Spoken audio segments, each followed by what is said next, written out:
o'clock, perfect timing. So we have Ian here. We're gonna just be chit-chatting. It's very laid back. He's a two-time Cerberus finisher. So our first two Cerberus events, he finished both of those. The last Cerberus event was a black class. Again, as I mentioned when we had Liz on a few days ago, it was not our intentions to have a black class. That's never the goal with any of our events.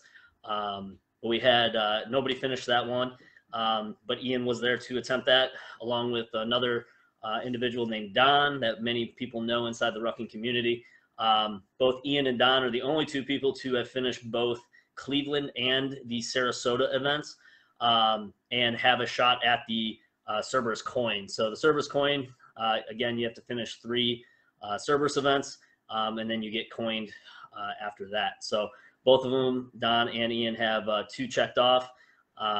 So I believe, Ian, you signed up, I believe, last night for I did, yeah.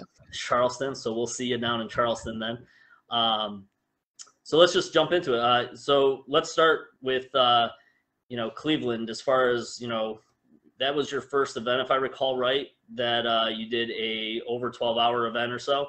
Going into it, how'd you feel during the event? How'd things go?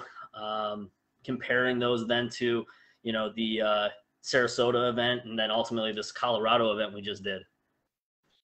Yeah, so going into the Cleveland event, I honestly didn't really know what to expect. Like you said, that was my first, the longest event I had done before was a tough basic. So there was really no comparison there. It was a matter of will I stay awake through the whole thing? Will I make it through? Will there be something that causes me to drop out? That there was just no way to tell. So, it was the first event. We've never done a Cerberus event before, so there's no AARs, there's no write-ups, there's nobody says, hey, this is what happened, this is what I did, I finished, yada yada yada. It was first ever event. Even in our minds, we didn't have a full understanding of what to expect in a way, being the first one. So yeah, you guys had no clue. So I give props to anybody who came out for that event, because that's literally jumping off the deep end into the abyss, not knowing what's going to happen. So yeah. So going into it, I guess I had been preparing by doing some heavy drop training workouts before then. And also I've been doing Pathfinder, various different levels all throughout. So I knew that I had some basis for, being able to do some of the things that we did, but also I hadn't been to a whole lot of events otherwise, just in general. So yeah, it was basically sort of going in kind of fresh, no idea. Yeah. No, and like I said, everybody was probably in the same boat. I think you were the only one there that hadn't done anything over 12 hours at that point. I don't know if anybody else that I can think of for Cleveland. I don't think there's anybody else that had not done a heavy or, something along those lines that was, 12 plus hours. So you were in new territory with that, to say the least.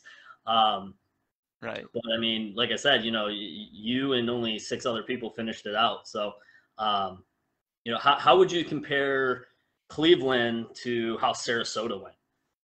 Oh, yeah, I'm trying to sort of mentally sort of go between the two. I've taken down a bunch of notes, because afterwards I can have this sort of amnesia about what happened. You remember some of the highlights, but not necessarily all of it. I would say Sarasota, definitely there was an increase in sort of level of difficulty of what we were doing. At the same time, I had also done Cleveland before, so there were some things that I kind of knew to prep for, which actually helped me a little bit in Sarasota in terms of not feeling, certain things that I learned, like how much to drink water versus electrolytes and things like that, right? Yeah. Well, in Florida, you obviously need to know that, because it was a hot weekend when we were down there. I don't know if you saw the video of you guys indexing, but my red shirt matched my skin at the end of that event, and the tan lines were the worst tan lines I've ever had in my life. Yeah, But I yeah, I mean, remember the asphalt, the yeah, asphalt. well, yeah, the Green final Beret. AMRAP on the asphalt, you guys were Yeah. cooking. I'm pretty sure there was some sizzling happening every time you guys got down into the sit-up position to do sandbag sit-ups. So, yeah, that one was definitely different. You know, again, we at the time were upping it each event to try to find that, you know, golden spot of where we wanted it to be. So that one definitely was more difficult, I'd say. And I think it shows that as well. You know, we only had 3 finishers for that one. You know, Jack, who I think we're going to probably have on next week, and then Don, who's going to be on tomorrow. But we only had 3 total finishers for that one. I think I don't have the numbers in front of me. I think it was like 9 started or something along those lines, if I recall right. So That sounds right. yeah, I think it was 9. So yeah, I mean, you know, ultimately, I mean, if you were to describe the experiences that you've taken from Cleveland and Sarasota, and then sort of how would you compile those differences between the 3 events? So you've done all 3 up to a certain point for Colorado Springs, but Right. I mean, you did also get to watch it and see it and stuff. You showed up at the end to help cheer Liz on. How would you describe that? And by the way, anybody who's watching or not, feel free to. I got the chat open, so if you guys have questions and stuff for Ian, we can, you know, bounce questions off him as well. But how would you describe that dynamic between each of those 3 events? Right. I think there's definitely a through line of, you know, things that were very similar throughout the whole 3, right? You could expect to do your HDT workouts. There's going to be 2 weeks worth of them. And so that was, you know, that was not a surprise, although it did definitely ratchet up in terms of the amount of workout and intensity that we were doing. And definitely there's always the land navigation and some amount of time hack that you have to make during some kind of ruck, right? So those were all sort of like things that, you know, going in, and it will be at different times, different circumstances, but those are pretty much, you always expect that. And then everything else, it's you know, it can be a surprise that there will be some kind of team-based thing, right? You need to work together to figure things out. Well, several times you'll be working as a team, but also a lot of individual work as well. And also the quarter miles, yeah, that actually we had those in Cleveland as well, right? So basically in all of them you have the quarter mile, so various different exercises which may or may not be death-like, although I think it's now been up to a different standard in terms of like what you're supposed to do there. Yeah, so we added the QMod 6 basically mixed in. So if you make it to the QMod 6, you can get a patch, you know, so it's you know, everybody who makes it to that point, you know, you got 6 quarter miles to do in 2 hours. You know, 5 is the minimum to continue on from that. So that was where we lost Mike last weekend, was the quarter miles there. So he ended up getting 4 out of the 5 done. And he was just spent. He was out. Tank was empty. And he admitted it. He said, I'm done. Like, I can't do it. I just can't. My body doesn't want to do it. And, you know, that's understandable considering he made it 38 hours. You know, he made it basically an hour into the quarter mile. And he did not finish the what was it? Was No, it not the low crawl. It was inchworms? it was inchworms. Yes, inchworms. Yeah. So inchworms with a ruck on, no push up, but just the inchworm. And that, yeah, that one's a grind, and he knew it too because he did our virtual QMod 6, which had that in it. For I think it was Pittsburgh, and you know, he already knew it took him an hour and 20 minutes or so to do that one alone. So if you guys don't know, with the QMod 6, we ramp it up. So it starts off, first one like they did in Colorado was, you know, they did a ruck run So finished in 2 to 5 minutes, somewhere in that range, depending on how quickly people run it. Ruck overhead movement, again, a couple minutes, not too bad. And then we went into sandbag lateral tosses. Again, depends on where your strength and weakness is, but it's not a terrible movement. And then we had the inchworms, ruck lunges. And then we had inchworms is the last thing. And then the fifth movement. And then the last one was the backward sandbag bear crawl. So it ramps up. So it's not something where you're going to show up and all of a sudden the first thing you have is, the hardest possible movement. We ramp it up. So even though it might have taken an hour and 20 minutes to do that movement, the other movement should take, anywhere 5 to 20 minutes or so, depending what they are. But yeah, we definitely upped the ante having the QMod 6 in there. It's sort of a line in the sand. If you can get 5 at that point in an event, then, you're definitely on a level that's comparable to what we expect out of a finisher of a Cerberus event. Again, all the movements are always different. I have lots of statistics based on the multiple rounds that we've done, QMods, and I'm able to pinpoint roughly average numbers for each one and compile a 6 movement QMod 6 that should be very close to a 2-hour mark or so for somebody who's on an elite level.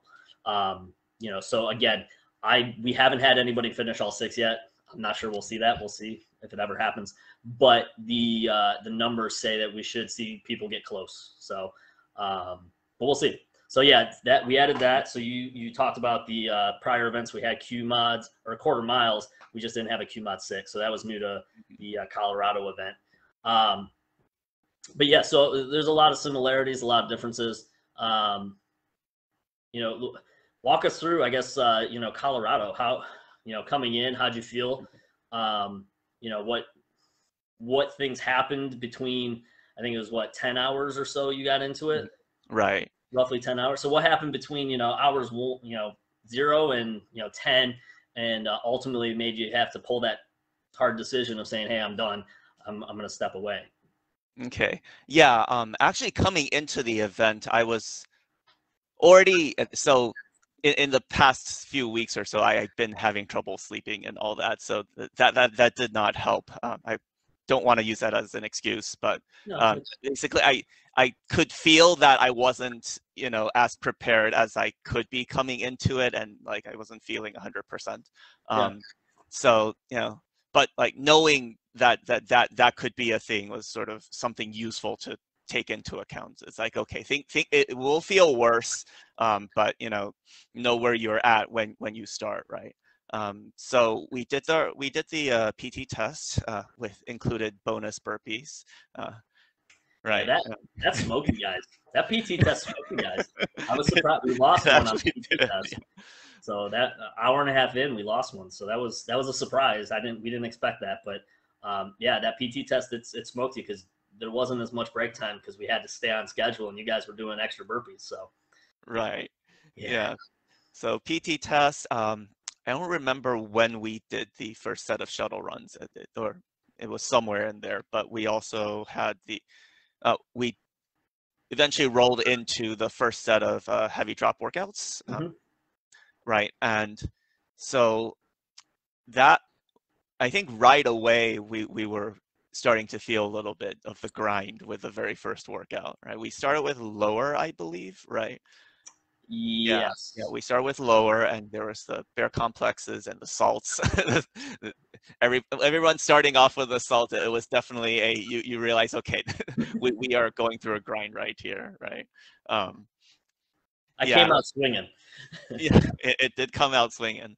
I did start having the same trouble I had in Cleveland with respect to sort of like trying to not drink too much water, and so I also try to drink electrolytes and balance it out a bit, but still having a bit of the not exactly nausea, but like feeling of stomach being unsettled.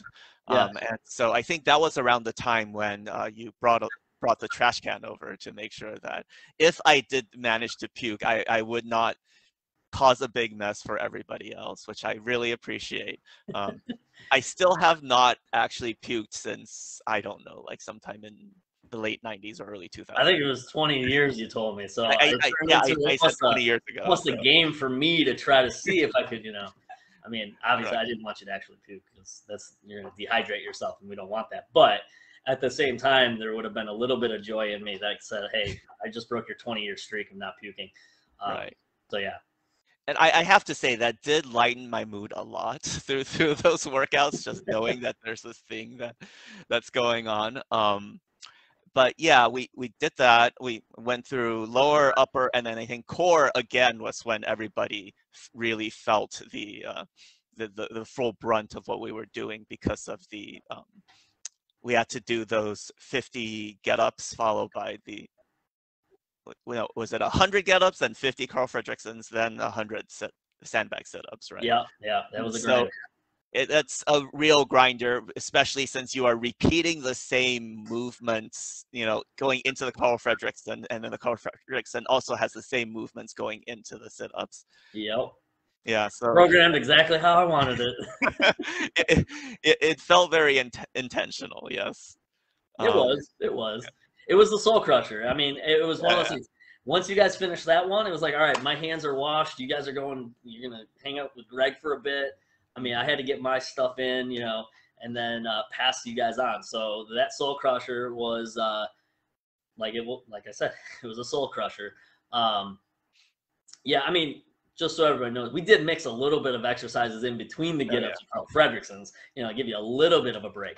But yeah, I mean, it was definitely it was a rough one as far as a soul crusher type exercise based workout goes. And I think a lot of people really felt that one. I think the endurance, stamina, everything sort of was about here going into it, and then I think it started to plummet after that workout. Again, and then you guys followed it up with a sand dune with your snorkel masks on. So that was the follow up to that one. Right. Yeah. The shuttle runs and all that stuff to give you guys an idea for the later on part of the event. Yeah, it was a soul crusher. We'll just leave it at that. Yeah, that was actually, it's funny because I felt fine through the upper, but when during the Carl Fredricksons or get-ups, or when I actually felt a little something in my forearms, and I was like, oh, this is not great. And so like after that, I was definitely having some trouble extending my forearms. Right. Was it a like muscle cramps? I think so. It was a little hard to tell. Okay. Because it seemed like the cramps were coming on pretty quick on some people. Other people, it never even showed up. But right.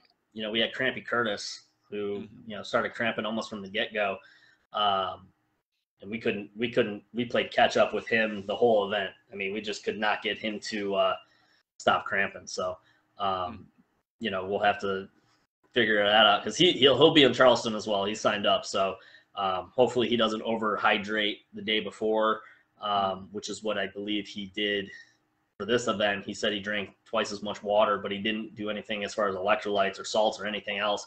So I think he flushed his system out. We just kept getting closer and closer, but then we playing from behind the whole time. Yeah, I do have to say, I think the day of, I was going around doing some touristy things, but it was also pretty hot during the day, and I was definitely playing catch up in terms of hydration and electrolytes and everything. So yeah, I mean it's at elevation and stuff, and we ended up with a hot weekend as far as everything goes. I mean, when you guys did the run and we're in the canyon and stuff, or when you didn't make it to the run, right? You didn't do the run. I did make it to the run. You did the team stuff in the canyon. I mean, the canyon was felt like it was 90 degrees at that point. I think it was like 86 or something when I showed up. So oh wow. Yeah, the temperatures were definitely warm, and I mean we sort of knew that was going to be the case. It kept saying we're going to have thunderstorms all weekend, but it never happened. So, but yeah, the hydration I think is probably, as far as this past event goes, hydration is probably the biggest thing we saw as far as issues coming about, with the cramping and stuff. So you know, being at elevation, you know, it's hot out, you know, all that stuff adds up. And, you know, ultimately you got to almost start acting like you're cramping before you start cramping, and treat it as if you're cramping, you know, from the start almost, so that you're staying ahead of the game and not, you know, falling behind, which I think there's, you know, more than a few people that, you know, experience that. So let's see here. We got Troy says, hey guys, just want to stop by. He has to get back to work and say hello. So Hey, Troy. Heather says hello as well. Hello. So looks like we got a lot of people at work still, which understandable. You know, it's 3 o'clock on a Tuesday, so I worked this morning, so I'm so you're all good. yeah, I'm good. We had labs this morning, so I was in the cadaver lab all morning. Okay. Doing work, so now that actually sounds kind of fun. It's yeah, I mean, I enjoy it. You know, it's my career essentially. It's on top of the events and training stuff. So, all right. So let's see. How was Sam doing with the snorkel? Oh, sand dune with the snorkel. That was an experience. And I think I just did not learn early enough how to deal with it also. I think I ended up getting like 5 rounds and some odd reps or something like that. But yeah, so around the average. That was the yes, average. around the average, yeah. Basically just knowing when you can breathe was tough. Well, you had one of those snorkels that had like a flap on it too, right? So it was one of those things where, you know, technically you're supposed to be underwater and it opens up so you can breathe. And then if you go underwater, it closes so you don't breathe in water. And I think that may have been an issue.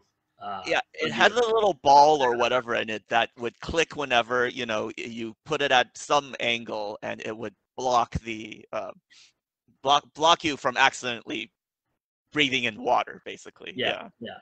I think it basically instead of accidentally breathing in water, it basically stopped you from breathing. Period. Yeah, right.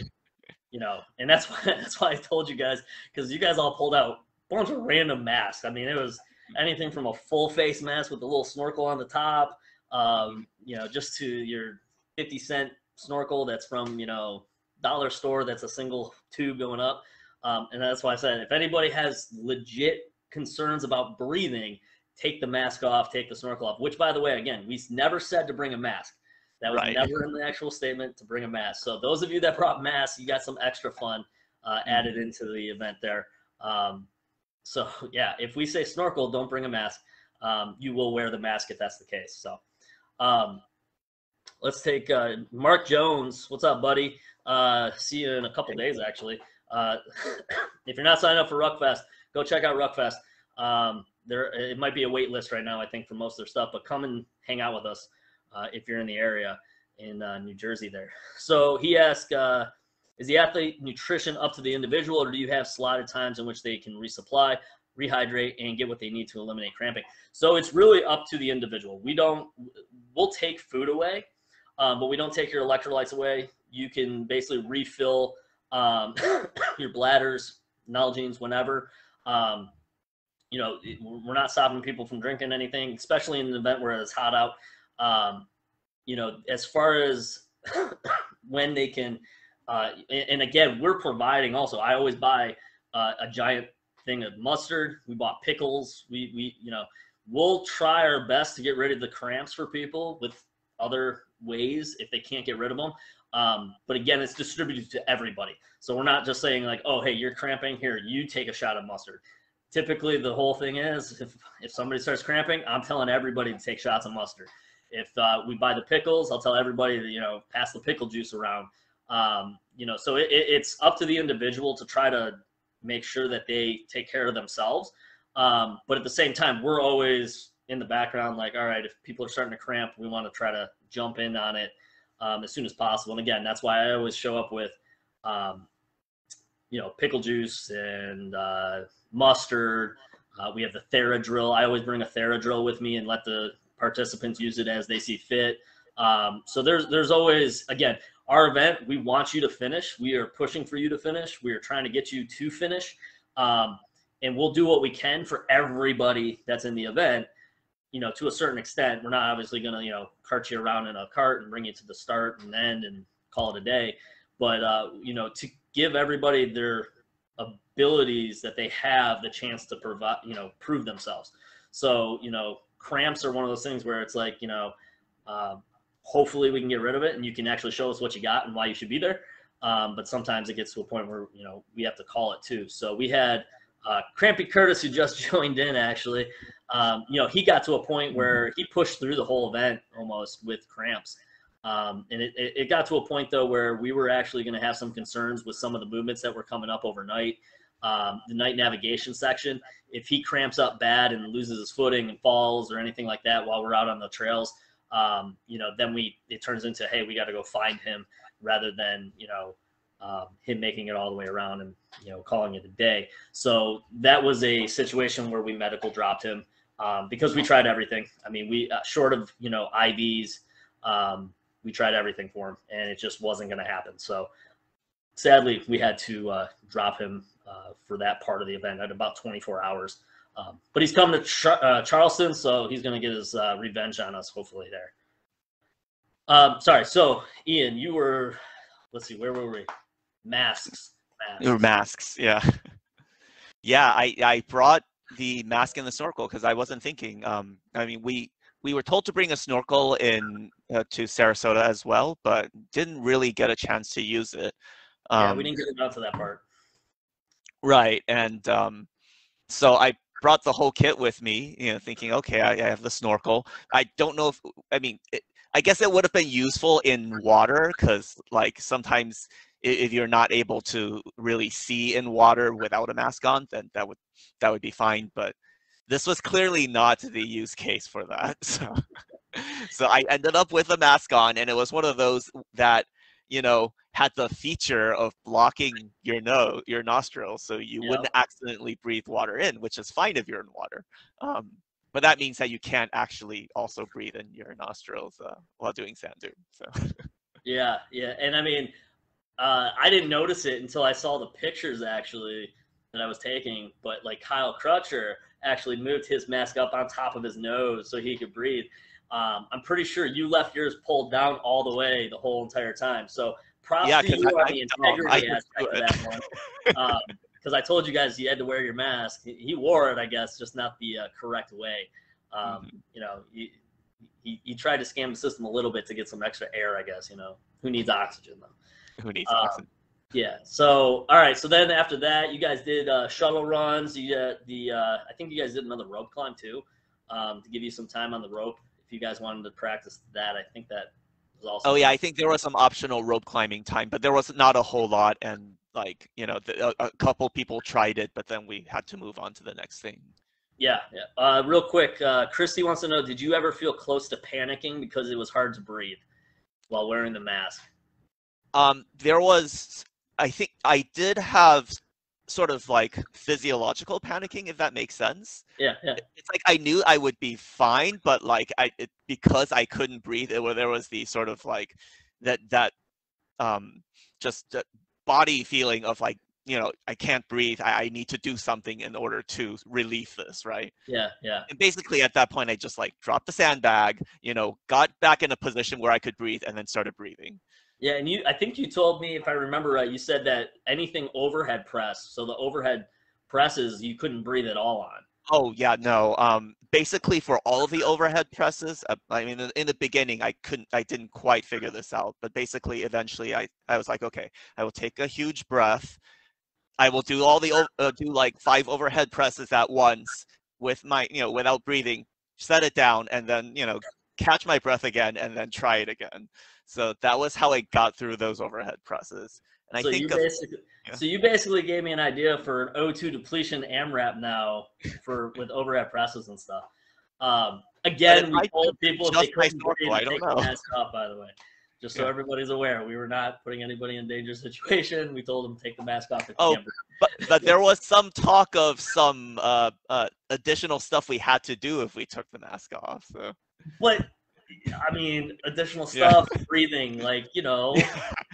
I mean, I'd hope you choose the breathing side if you had to. I mean, I think your event selects for stubborn people also in some respects. So. Well, yeah, it's that competitive nature of Yeah. don't tell me I can't do it type thing, and pushing through until all of a sudden we have to pick you up off the floor. But luckily we didn't have any issues with that, and I don't think I didn't foresee any issues going into it. Otherwise, we wouldn't have done it. So she says, I admire your cool head in that situation. You did an outstanding job at that moment. So, Thank you. So, yeah, so we got past the mask. Shuttle run, similar situation that we saw with Sarasota, right? So, gave you guys the opportunity to sort of see where you placed as far as first to last, as far as speed goes. And I told you again, it was going to show back up.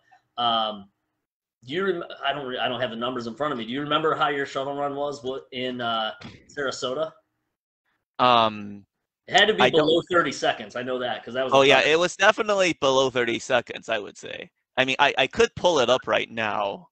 Assuming I actually made those notes, but it's all right. You don't have to. But I mean, you definitely were below 30 seconds. Did you feel like your run that you did, the pre, not the pass fail stuff, obviously, but the run in Colorado Springs, was it similar? Did you come in close, or was it?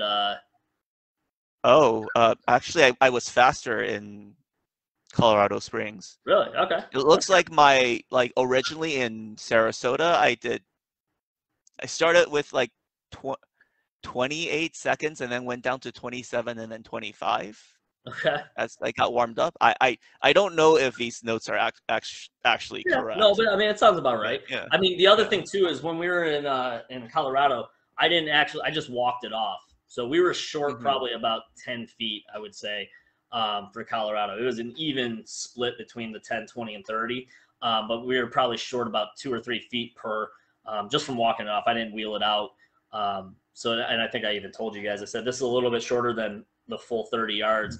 But this is to give you an idea how it works and where you're going to, see this, at the end. And the end one, I did roll it out and everything. It was basically the length of the gym for the most part. So, right. And actually the test in Sarasota was actually harder because we had to pick up glow sticks. Yep. Right. And I was very glad we didn't have to do anything that involved fumbling or anything like that, at least in Colorado. Yeah, I mean, Sarasota, the location we were at, there was no lights. So we didn't have any overhead lights or anything, so it was hard to see. And I wanted you guys to touch the ground. So rather than having you touch the ground in the dark and assuming that you touched it, that's when I pulled the glow sticks out and put the glow sticks out at each of those locations, which definitely cranked up the intensity because we had people drop them, we had people fumble them and have to turn around, go back and get them. So yeah, the fumbling of the sticks was definitely something else to bring a different dynamic to that shuttle run in Sarasota for sure. Yeah, that was sort of rough that way. Yeah, and I think, like I said, I think there was at least a handful of people. But again, you get sort of a second chance, because it's a tier setup. So first goes against last, and then whoever's wins, they go out and they get to hydrate, drink, eat, whatever. The other people that lost, they go against each other, and then so on until we get to the final two. And just so everybody knows, the final two, I don't do a head-to-head winner takes all type scenario. It's you have to beat the clock still. So both people can pass, both people can fail, or one can fail, one can pass in that scenario.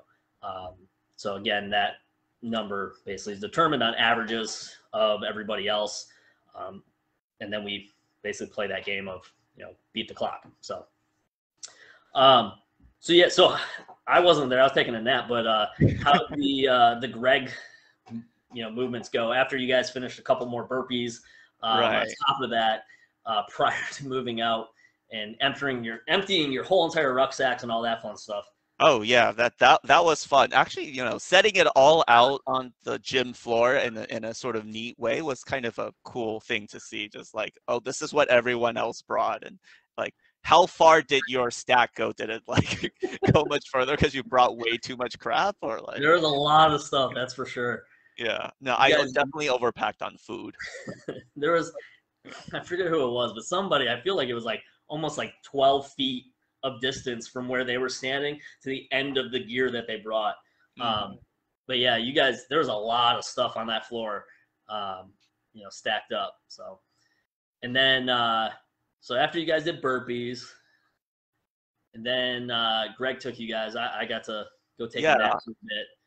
So he had us take 2 of the rowing machines, and we rucked with the rowing machines 1.6 miles to Cerberus Brewing Company, which just Shout out happened to to be Cerberus Brewing Company, by the way, Colorado Springs. right. Check them out. Yeah, it just happened to be on the same street. There was no complex navigation, just like ruck till you get there kind of thing. Yep. So yeah, we had I think 7 people at that point, and so we just divided into group of 3, group of 4 to sort of basically handle the rowing machines till we got there. Gotcha. Yeah, and the rowing machines, it's like they're a little deceptive because the way they're constructed is a little off balance, right? You know, you have a fan on one side and like other equipment on the other, and so it was not a just hold it up on one shoulder and it'll just go kind of thing. There was a Oh yeah. little bit of wobbliness to make things extra fun. Yep. Yeah. No, they're definitely lopsided as far as the weight goes. Right. Top heavy. So. Yeah. So we took them over to the in front of the restaurant. We set them down. We got more burpees because someone always puts their hands on. Was it Kyle? I can't even remember at this point. I bet you it was Kyle. Yeah. It's been a trending thing that Kyle's the one that puts his hands on his hips. So I'm gonna say it was Kyle. Yeah. I would say Greg probably has the best idea of, if he's keeping count of like how many times each person is, putting their hands on their hips. Oh yeah. But yeah, so after we did that, then we got a chance to use the rowing machines. They came pre-programmed with, I think, 5,000 meters on each machine. Perfect. And so we were supposed to go through and just, get that down to 0. I think at that point, Troy was made the team lead and, he had us, divide up and do the machines. But at some point, Greg decided we were, I don't even remember what the reasoning was. There did not need to be any rationale. Basically, we started doing front-leaning rest instead of just lining up behind the machines when we were taking a break. So I remember he told me about this. He said there's too many of you guys just standing around not doing anything, and he didn't want you guys having just regular old downtime. So that's why he put you guys into that position. Yeah, he mentioned that actually to me. So Okay. Which makes sense. I mean, I would have probably gone with the ruck overhead or a plank position hold, is that what you guys did? Yeah, we did the planks. Yeah, so ruck or a chair position against the wall, stuff like that, where it's you're not doing a ton of work, but you're basically having to engage the core at least and stuff like that. So, yeah, he did mention to me that he put you guys in that position because there's too much standing around going on. So. So after you guys did the rows, is that when you guys headed back to the gym or the box? Yeah, we headed back to the gym and we did that again. Basically, the rowing machines were again set up for 5,000 meters each, and we were to do that. And this time, like you suggested, he had us take the 10-pound bumper plates and hold them overhead. There you go. Right. Lock our elbows, hold them overhead. And then we weren't it was like we were not doing enough. And so eventually we were doing zombie walks with the bumper plates overhead around the rowing machines. Yep. Yeah, I mean, those are, anytime they're standing around and it's for extended, one, we don't want you guys to get cold. Mm-hmm. That's our big concern is, the muscles get tight and you get sort of too comfortable. And then all of a sudden you have to jump in and do a row, a high intensity movement or something. And that's where, you spring something, pull something, whatever it is. So there is a little bit of rhyme and reason. I mean, you probably weren't having downtime to the point where it was going to cause an issue. Right. But at the same time, why waste your time just standing there when we can have you do something? Right. Right. So, I mean, honestly, that first night, there was probably no real danger of getting cold. So. No, I don't think there was any danger of getting cold almost the whole event, to be honest. it never got to a temperature that I felt, Mhm. you know, there was any chance of anybody getting hypothermic or even like Mhm. cold to the point where, you know, a breeze or anything would happen. Um, Right. like I said, we ended up in a pretty hot weekend for Colorado Springs. Um, so yeah, so then you guys had so you did the rowers, you're back at the gym. Did Is it it again. when you guys get loaded up into the U-Haul and moved out? Right. Yeah, I'm trying to remember if there was something else in between then, but that might have been just it. Yeah. Okay. So yeah, then we got to go into. Oh, right. Yeah, because at some point, you know, we could see the sun starting to come up a little bit, Yeah. and so we knew, okay, we were on to the next day. Got in the U-Haul and did the short hop over to Red Rock Canyon, basically. Yep. So all right, so this is the 10-hour-ish mark about here, right? So you're probably 8 to 10 hours range. Um, you know, give us an idea sort of how things went, because obviously this was that point where you made that decision to withdraw from the event. Um, you know, what was going on in your head? What movements were happening that you're like, man, you know, I'm probably not going to make it much further, or you know, hey, I'd rather just, you know, go get a nice hot shower and some breakfast and call it a day. Um, Right. which, hey, no problem with that. You know, so what was going on, like, you know, in your head and stuff while you were getting to this movement that happened at the canyon there? Yeah, actually, at the point when we got off the U-Hauls, I was still not in a bad place because at that point, you know, um, we got to somewhere new. There's something exciting going on. It looks like we get to sort of go around the trails over there. Mm-hmm. Greg had given us a litter to play with and three 60-pound sandbags that we put in the litter that we had to carry. So we experimented with that, and then we got to go on, I think he said, a 4-mile loop Okay. with the litter. So that's where we started, carrying the 180 pounds in the litter along this loop. Um, yeah, at this point, it wasn't too bad, but it was very slow and difficult going because I think just the way where the weight was distributed. I mean, we had used carabiners to sort of tie them up and make sure it wouldn't sort of flop around or whatever, Yeah. but it was still kind of off balance and off kilter a bit. And so we got in the habit of like switching places every so often to give one arm a rest while we use the other arm and things like that. But uh, it didn't go very fast. I think at some point Greg told us we were going too slow. We have to do 5 burpees, so we did that. How many at this point do we have any other losses? I know was it Troy, Don, and yourself all sort of, this was sort of that area roughly where you guys um, Yeah, withdrew. So I think Don dropped actually before this. I before it, think. okay. So you guys only had like 6 people or so for this then. Yeah, at that point we had 6 people. Gotcha. Um, And so 6 people on one litter then with the weight. 6 people on one litter. Yeah. Got it. So All right. two in the front, 2 in the back, 2 in the middle. There were but there are 2 attachment points in the middle. So you're sort of trying to figure out like where to position yourself Okay. as to not get things sort of tilting one side or the Yeah. other. Yep. Yeah. So there came to be a point where I think Troy was actually having trouble, and that's when Troy was dropped actually, because we were going along and we were not able to go very far before we had to like switch positions and go again. And I think Okay. he was just having trouble at that point. So Greg came over to sort of see how we were doing, and Troy mentioned what was going on, and he gave us one of those. He asked us this question, which I think surprised all of us. Right, we were not used to that sort of thing. Yeah. Being put Because on the spot. yeah, we were put on the spot. Basically, I think Troy had said something about not training enough, and so he asked each of us point blank, "Do you think you trained as much as? Do you think Troy trained as much as you before this event?" Right. And so basically, you are now going, "Oh, I mean, nobody knows how much he trained compared to you, but now Yeah. you No, had that's to cool. give some kind of estimate, some honest answer, right?" Yeah. And so we all, I think we all answered somewhat differently, but it was a yes/no answer in the end. Gotcha.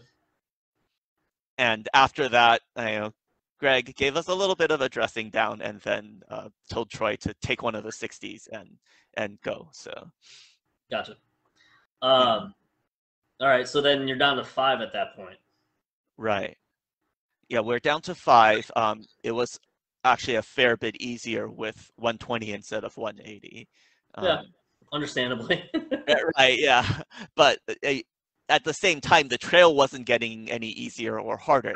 There was a lot of up and down there in that trail, and I haven't gone back, afterwards to sort of see how it is without, carrying a litter or anything like that. But definitely, some parts were a little steep, but not for very long. But like there was terrain to deal with, especially when you are carrying something in close proximity with a bunch of other people, right? Yep.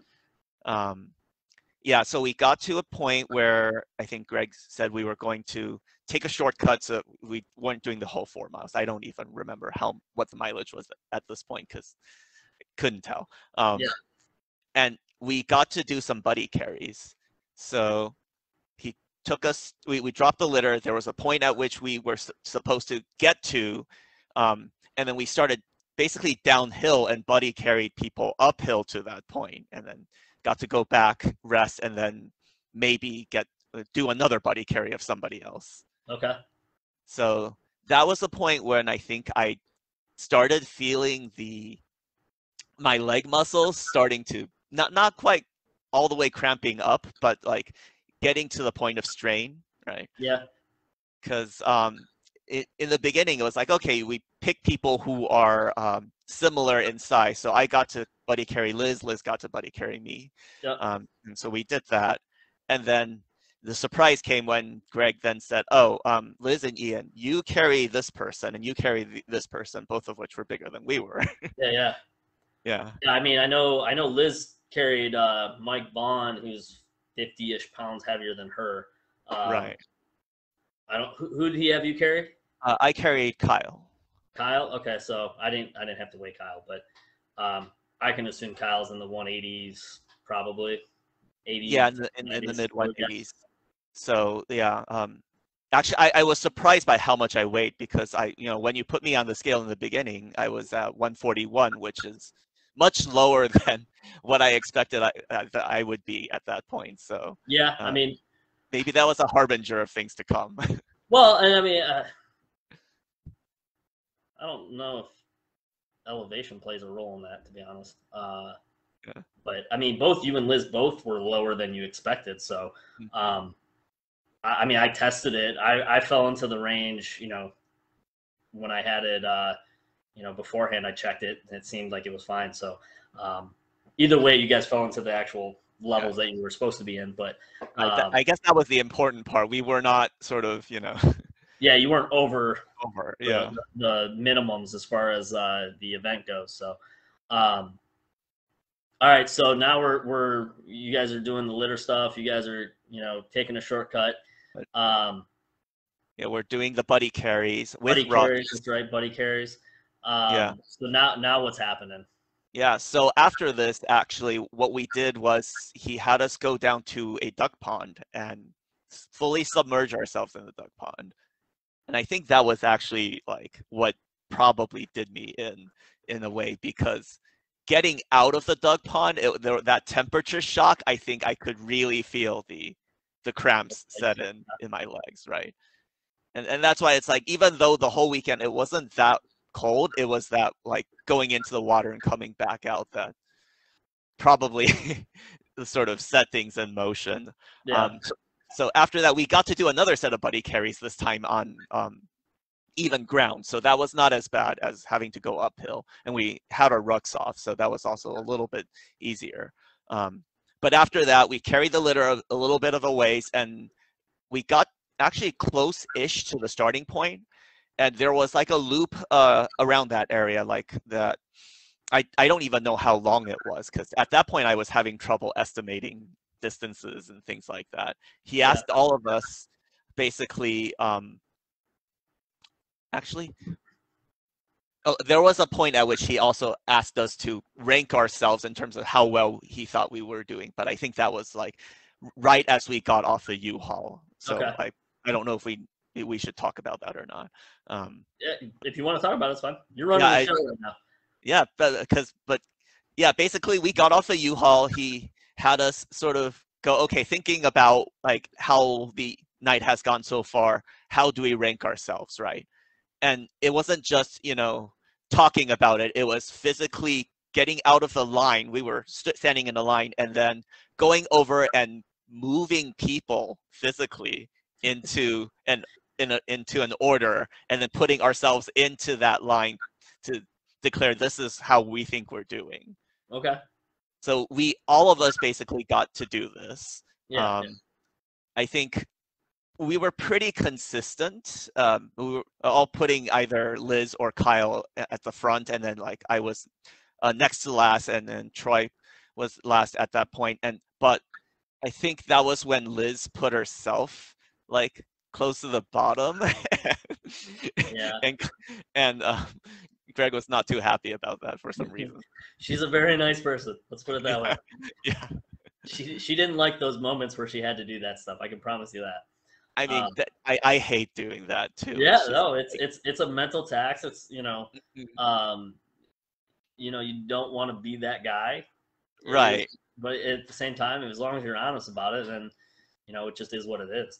I mean, yeah, I get where Greg is coming from, because he's like in the military, they do these like peer evaluations, right? Yeah. And so you have to sort of honestly say, well, this is where I think things are. And pretty much if everybody is paying attention, we should all have pretty similar ideas about what's going on, I guess. Yeah. No, exactly. So, yeah, I mean, I never liked those positions either, to be honest, having to do that. So I feel you guys on that. All right, so then let's jump back to you guys finished buddy carries. Yeah, buddy carries after he got out of the water. Actually, I feel bad for, I think it was Curtis who fetched my hat out of the water, because I came out of the water and then realized I did not have my hat on. And I went, oh shit, my hat is probably somewhere back there. And I was actually kind of surprised Greg let us go back and look for it. And so we went back and looked for it, and he found it in the water. Nice. So like he went all the way in and fetched it, and I felt really bad about that. Curtis is a good dude. He's a good dude. Yeah. So thank you, Curtis. But yeah, after that we got back to a point where there was a loop, and he again called us, basically put us on the spot and said, how long do you think it would take for us to take the litter around the loop, right? Yeah.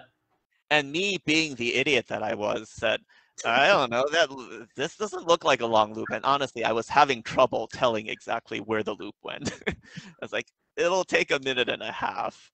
And then everybody else basically ratcheted it up. Eventually, the estimate got to like 5 minutes or something, which is much closer. Yeah, it's a big difference. It's a big difference. Yeah. So we did that loop, and it was in fact something like 4 minutes and 37 seconds or something like that. So you guys made it, so that's good. We guys made it, but I mean, that's much more than 1:30, right? And yeah, oh yeah, that's a huge difference. Not even talking like halfway point. Right. Yeah, and so at this point, Greg was like, "Well, y'all did that in that amount of time. I want to know sort of who the weak link is, right? It's like, why is it taking so long?" Yeah. So he had us, take our gear off and go for a run on that same loop, slick, basically, just to do it and see where we fall out. And I was last on that run, because that cramping was setting in. I was sort of like going uphill a little okay, but coming back downhill, I was dragging my legs through the gravel on the trail a bit. And I was like, this is not good. Like this, if we needed to go faster, this was not going to happen, right? Yeah. And so after we got down, I think it was, I don't even remember. I think there were like 3 people who were clustered together in the front. And so clearly they're not the weak link. And then one person who was not in the front, but not dead last. So that he was in front of me, and then I was dead last. Gotcha. And at this point, Greg told us our next task was to do the same litter carry in 3 minutes and 30 seconds, or something similar to that. And he gave us a choice, and this was where he was doing his mind game with me, of, you know, we have figured out sort of, where things are. If a team member feels, and I'm paraphrasing here, I don't remember exactly what he said. Yeah, if a team member feels like, you know, they're not, well, I don't think even know the what the words word is. basically were, Yeah. I'll make an adjustment here, or we can stop doing this right now. If one of you feels like you're the weakest link, and that you feel if you basically remove yourself from the event. Right, So he exactly. gave the option. He gave the option. Again, we never want you to take the option, but it's a mental thing. Yeah. Odds And are, if you gave in at that point, it would have been down the line somewhere. You would have probably gave in anyways. But yeah, he gave the option. But he sweetened the deal too, because it was, you remove yourself from the equation and take 60 pounds away. Oh, okay, yeah. So sounds even sweeter now, right? Yeah. So yeah, it was at that point when I was like, okay, I went up to Greg, and then I don't know, I probably started mincing words and like saying like blah blah blah, don't think I can do this, and I at some point he asked me point blank, are you quitting? Yeah, Right? yeah. He told me about it. He said after he said it, he didn't want to look anybody in the eye, so he was focusing to the side, not wanting to look at anybody. Because if you make eye contact, then it's almost like a door opening and saying, "Hey, come on over and tell me that you don't want to be here." Right. So he said he could see you coming up out of the corner of his eye, and he was like, "I'm not going to look at him. I'm not going to look at him." And then he's like, "Don't do it. Don't do it." And then you were like, "I think I'm done. I think I'm gonna help the team out and take myself out of the equation," type thing. So yeah, By the way, he was hoping nobody would do it, but that's one of those things where ideally, if you're in that situation and you make that call, you probably were going to make that call at some point, whether it was at that moment or not. That because that just shows where your mental state was at that point. Oh yeah, that you're completely right. Also, is my screen frozen or? It is, but it's okay. We're still talking. Okay, yeah. Just noticing I'm looking down in a sort of pained kind of way. Yeah, you're good. Yeah, my camera seems to be working, but Facebook. Oh, Oh, there you go. Now you're back. Okay, yeah. Now, I don't feel I'm very photogenic, so it's just very funny every time something like that happens. Give yourself more credit. But yeah, no, definitely for sure. During the litter carry, before we were doing any of the other stuff, I was definitely feeling a bit more mentally beaten down and being like, okay, this I can and will push and see and see, and a cramp set in. I sealed it. So Ian, hold on 1 second, because I think you're. It sounds like you're stuttering, but I don't think you are. It's. Give it a second. Let's see if it catches up with itself here a little bit. I can no longer hear you. All right, it looks like we're gonna. Can you hear me? Let's see. Can you see me? Am I still moving?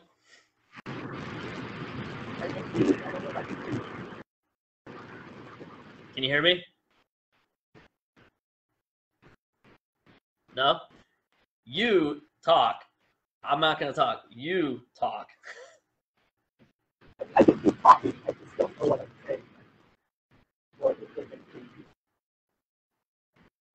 It doesn't look like it's working. All right, so we'll probably just have to call it, because I don't think Ian can hear me and I can't hear him. I don't know what's going on internet wise and stuff. But if you guys have questions and stuff, feel free to post them in the comments. Myself or Ian will come back and respond to those. Unless, let's see, maybe Ian can jump back in maybe here. Oh, I can find. Yeah, I unplugged everything back in. So all right, we good? You probably can't see me, but I can hear everything now. That's fine, as long as we can hear you. Your voice means more to us right now. So yeah, so go ahead, continue what you were saying. If I lose you or anything, just keep talking. Yeah. So yeah, basically, I think what I was saying was the cramping basically sealed the deal for sort of like a, a decision to quit basically at that point, and all I really needed was for Greg to make that offer for me to actually Yeah. drop. Yeah, and I mean, typically with that kind of offer, usually is when you get the people who are already thinking about quitting. Like, there's already that sort of gnawing in the back of your mind, like, okay, yeah, how much further am I going? You know, am I going to be here for another 5 minutes? Is it another hour? But you already have that mentality already sort of sinking in that, like, hey, I'm not going to get to the 40th hour of this event. Right. You know, and that's as soon as that option comes up, it's like, oh, you know, especially when it's like, oh, you can help your team if you just take yourself out of the equation and, you know, your team does better.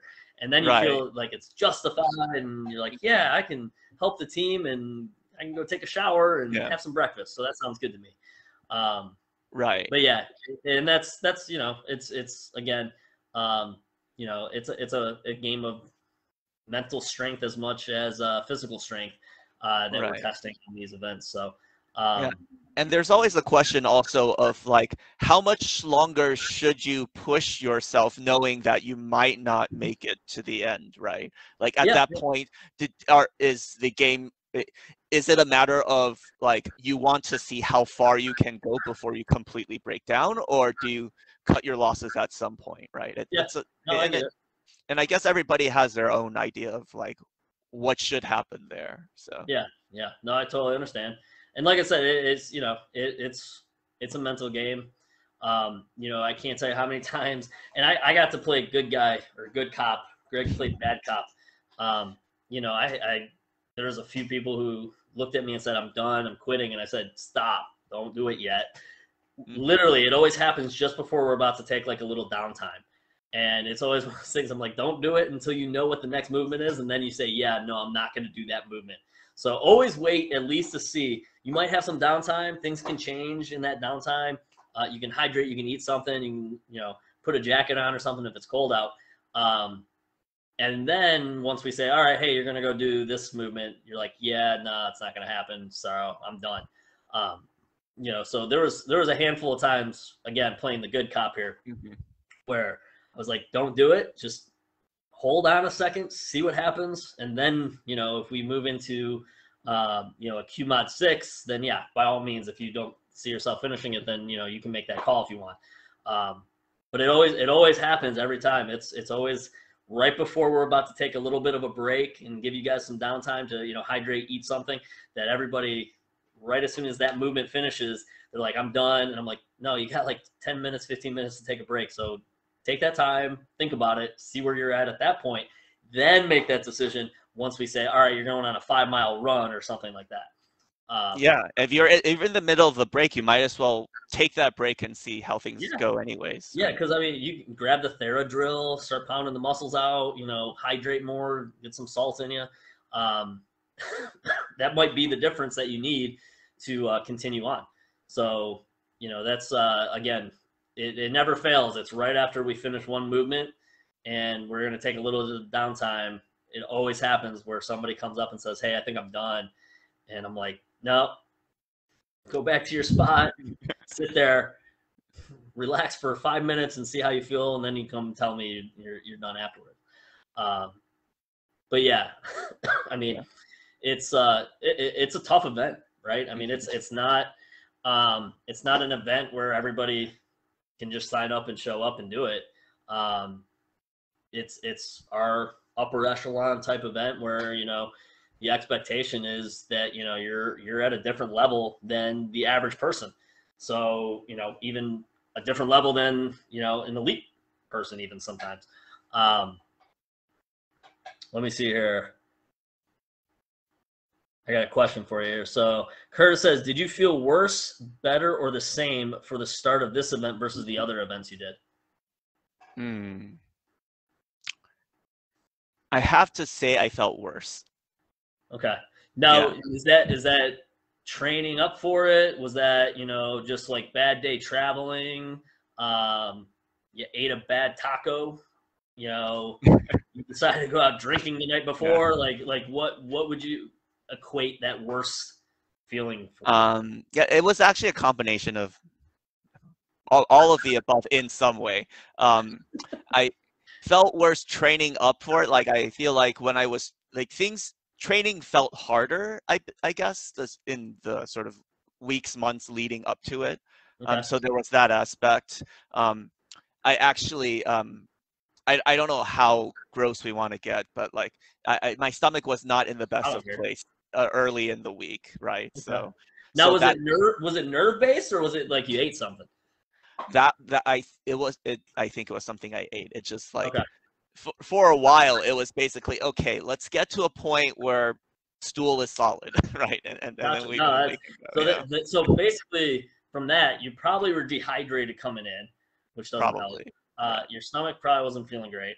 yeah, So that again could have been part of the reason for the cramps and stuff, just because you may not have hydrated enough, or you may have gotten to a point where you decided, I don't know, and you can tell me. You got to a point where you're like, man, I need to hydrate a lot, and then you start drinking tons of water, and then we're in that similar situation that Curtis had, where we probably overhydrated and started to flush our actual salts and stuff out of the body, sort of setting you up for cramps going into the event. yeah. Yeah, that I don't think I actually got to that point. I usually if I do that, it's during the event itself because if I'm not in the event, my stomach can only hold so much water before it rebels, and so like Yeah, I have to eat something or drink something that's not just water in order to sort of settle it. So that at least was not as big of an issue. There's definitely some amount of nerves of like, okay, we know it's going to be uh, tougher going in, right? So that contributed to that as well. yeah, well, I'm sure. Curtis wants to know also, as far as the next coming event, what are your plans on, um, preparing for the next one? What are you changing to up your level basically for this next one? Oh, that's a really good question. I didn't even make the decision to sign up until like late yesterday. Last night, I think Yeah. it was around like 10 o'clock or 9 o'clock or something. I think it was a Yeah, and late time. I was gonna send a message saying like I should go to bed now because I don't know what other stupid decisions I'm gonna make later tonight. It's not a stupid. I mean, I don't know. Yeah. And I think part of it is also honestly enjoy sort of like being around folks, Yeah. right? And so even if I don't quite make it all the way, like it's All just right, wait. being I'm gonna there stop with you right everybody. there. I'm gonna stop you. Okay. Get rid of that mentality. Get rid Yeah, of. yeah. Toss it. It's gone. Okay. Finishing is where focus. We Focus are on focused on finishing. finishing. Yes. Throw that Um, other. I mean, it's fun to hang out with people, but throw that other mentality right, out. Even if you get as far, don't even think about that. Focus on the right. finish. Focus on the finish. Focus on the Ignore finish. the fact that it's a good Right. time just to hang out with people for a couple hours. But I heard there was this like food festival in Charleston There is a or food something, festival the and same yeah, weekend. Yes, that is true. and other people who promised to come, and all that Yeah, I stuff. mean, the food festival. Maybe we'll have a food challenge or something. Who can eat the most of Oh something? dear. um, Yeah, no. yeah, no, focus on the finish, man. Yeah, Don't no. even But to be on a more serious note, I was sort of writing down a list of things I needed to do. I need to really figure out that hydration aspect Mhm. of it, right? Maybe experiment with a few different ways of getting around that, whether it be like actually putting electrolytes in my bladder instead of just water, or like trying out different mixes of different things. I need to sort of figure that part out. So, Um, just to jump in before you go to your next point, one of the things I always did for my events is I did chia seeds. So you take the chia seeds, you put them into a Nalgene, fill the Nalgene about halfway up with water, halfway up with Gatorade or Powerade, whatever you want to use, or whatever other hydration, electrolyte-based drink that you can find. Let it sit for a couple hours. The chia seeds will actually absorb the fluid, and mhm. when you drink it, it's really slimy. It feels like almost slimy. It's a weird texture, so some people can't do it. But when you drink it, the chia seeds sit in your gut with water and slowly release fluids, rather than if you chug water, it runs straight through your system, and then you're just peeing it all out an hour later. So chia seeds is one of my go-tos when I used to do events. And I didn't even think about it while we were with Curtis. I don't know if it would have worked because if I remember right, I put it in the fridge for like the night before the event or the morning before the event. I can't remember if it's like 12 hours or something. Oh yeah, it takes time to sort of absorb. Yeah, because they got to absorb, but you also don't want to leave them in there long enough that they start to sprout. Oh yeah, you don't want to be drinking plants basically while you're doing your event. But that's something I used to do. Chip, I don't know if you met Chip, but Chip, you know him from HGT. He had similar issues for hydration during the Pittsburgh event, and I got him doing that.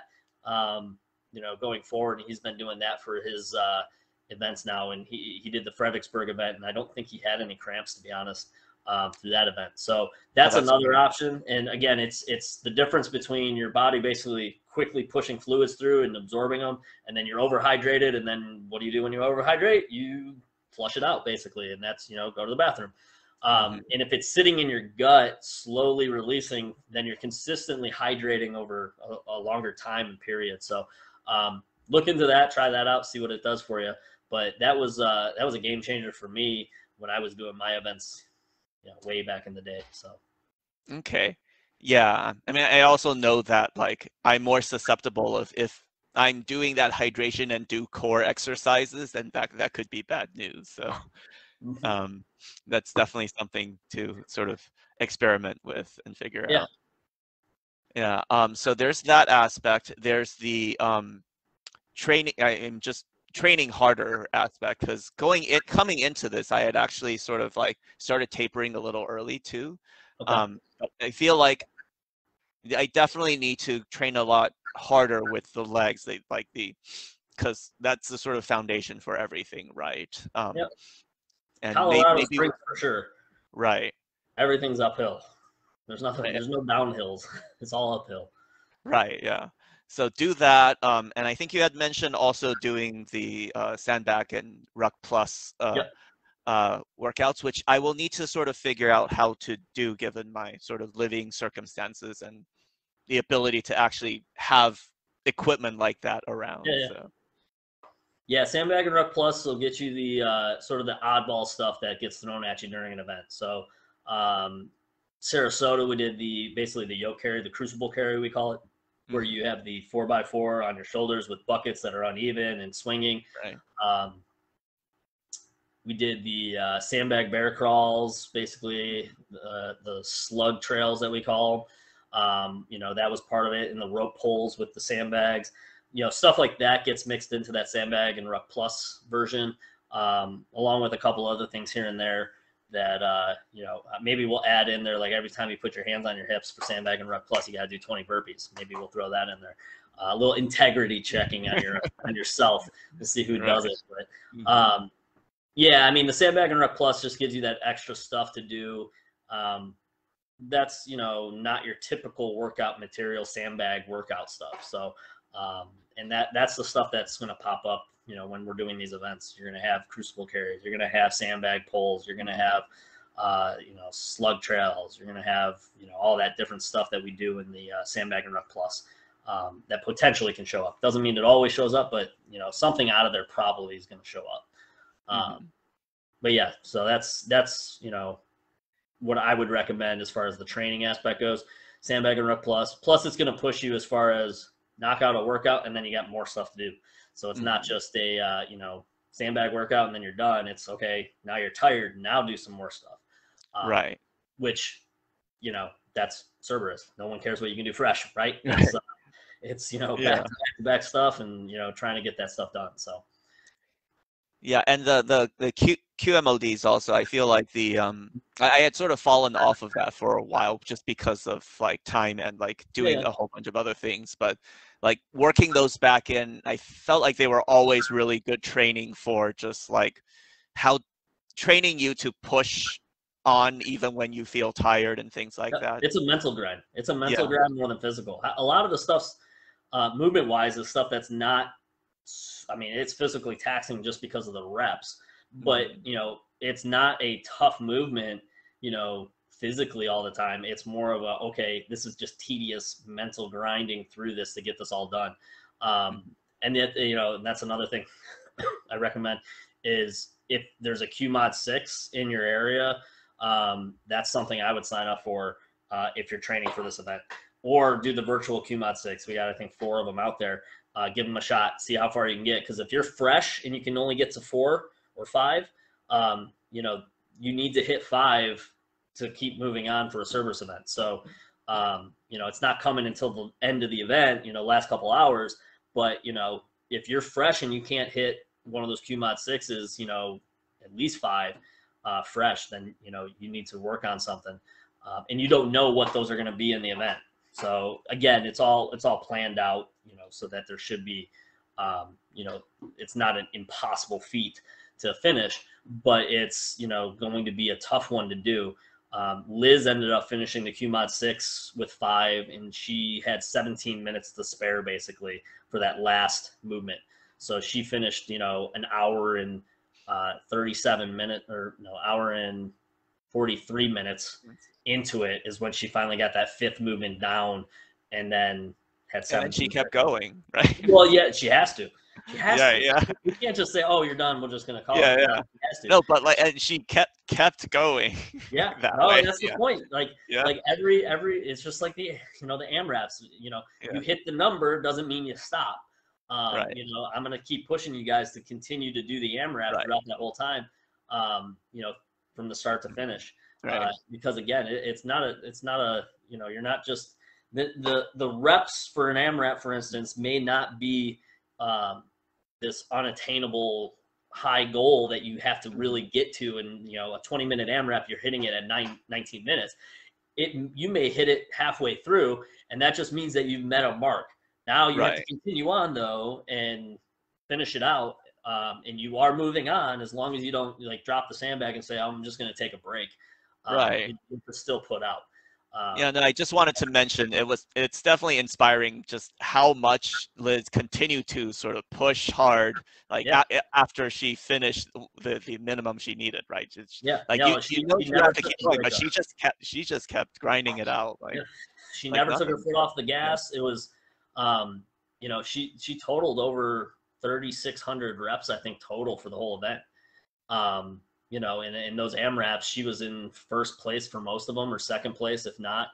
And, she crushed it as far as those reps go. At no point did I look at her and say, all right, hey, you need to pick it up because I know you're capable of moving faster.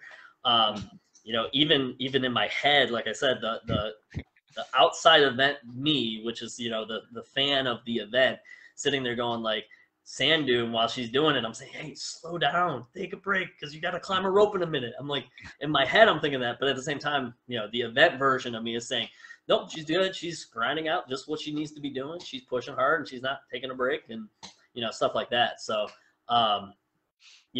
she, like I said, she never took her foot off the gas, and she gave it 110% the whole way through. And that's her mentality, and it showed that event. I mean, she literally proved exactly that over that whole entire course of 40 hours. Let me see here. Yeah, so Curtis said, be like Liz, right? Be like Liz. Yeah. That's basically what I tell anybody who says, hey, what do I need to do to train for this? Just be like Liz and you'll be good. So let's see here. Anything else as far as events, as far as comparing them or anything? You're going to be at Manchester for next month, right? Right. Yeah, it'll be that weekend of September. Yeah. Hey, if anybody wants to sign up for an event, Manchester, New Hampshire event needs a few more signups. Just a heads up out there if anybody's watching that wants to be in Manchester in September. It's our only QMAR 6, which is the quarter mile of remembrance event, where we're going to be doing a lot of stairs for that. So there's the QMAR 6 at the end of that event. I think you're the only one signed up for that one right now. I think so, yeah. Yeah, so we'll see you walk those steps up and down a couple times. We need more people signed up in general. So. Yes, in general, we need more signups. And don't forget, you can sign up as a knockout version, which is basically you're doing the last third of the event or so. no weight requirements because I'm not going to stop to weigh your stuff, but show up with a ruck and a sandbag and, you know, finish out the event with the rest of the guys and girls that are doing it. So hopefully we'll get those signups. We got about 2 weeks to try to close that gap up. Anything else you want to add? I mean, I think we're towards the tail end of this right now, but any other recommendations or advice out there that you want to talk about?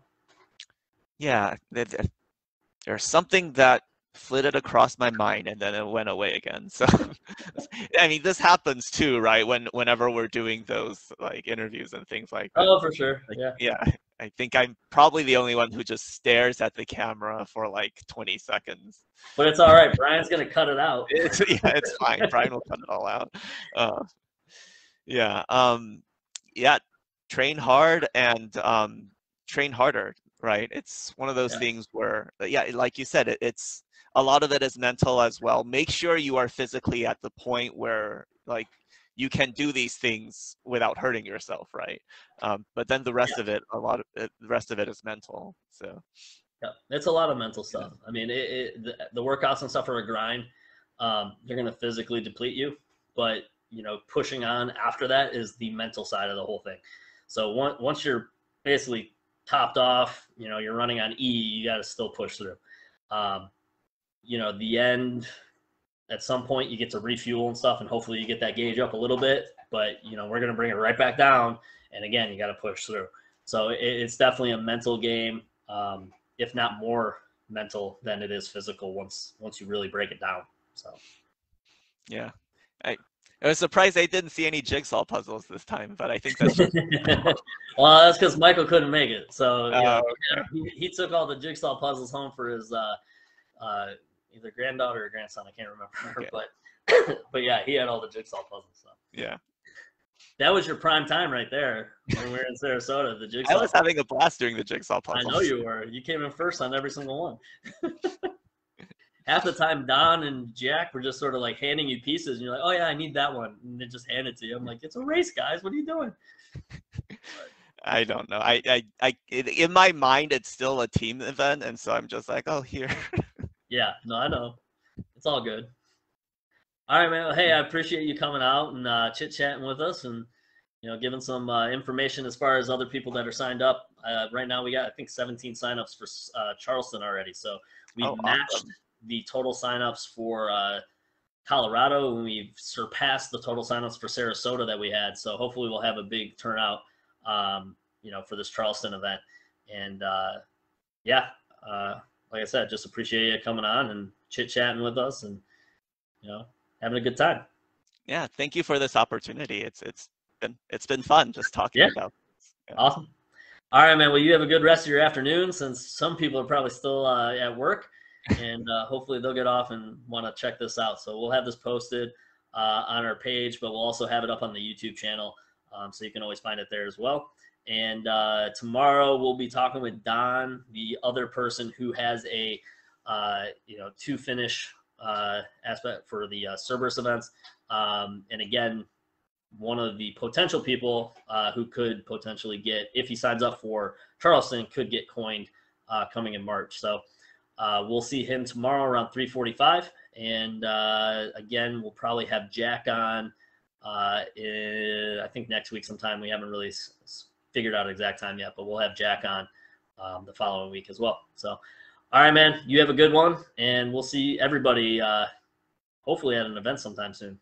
Yeah, you too. Thank you. All right. Good to see everyone. Bye. Bye.